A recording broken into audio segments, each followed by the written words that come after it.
ဒီမှာဒီဘက်ပြောင်းလာတာအချိန်ဘယ်လောက်ကြာပြီလဲ ညီမ2 နှစ်ပြည့်ပြီဟုတ်2 နှစ်ကိုမှရက်ပိုင်းလောက်ပဲစွန့်တည်ဟုတ်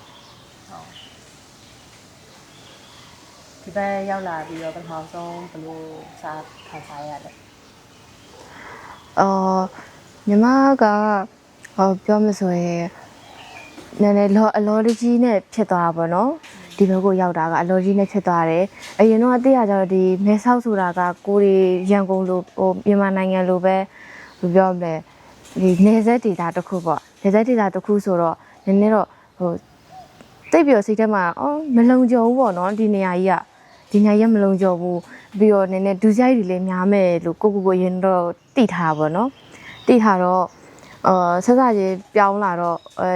လမ်းမဆိုလဲ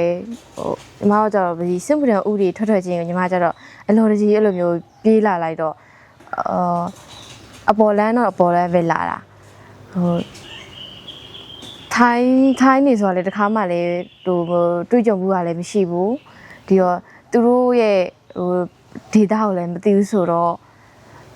စိတ်ထဲမှာ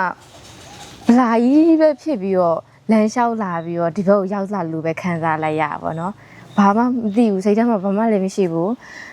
ဒီကိုလာရမယ်ဆိုတဲ့နေရာကိုပဲဒီကိုလာလိုက်ရတာပဲရှိတယ်အဲ့လိုမျိုးဖြစ်သွားပြင်ဆင်ခဲ့ရတာတွေရောရှိပြီလား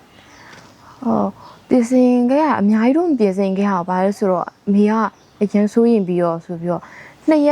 က်လောက်အလိုပဲညီမဒီတိုင်းပဲကားလမ်းကြောင်းအသီးတွေကိုကားလမ်းကြောင်းစိတ်ချတဲ့လမ်းကြောင်းစုံစမ်းတာကားသမားအသီးတွေတခြားအပ်ပေးတာအဲ့လောက်လေးပဲပြင်ဆင်လာခဲ့အများကြီးတော့ပြင်ဆင်ချိန်တော့မယူခဲ့ပါ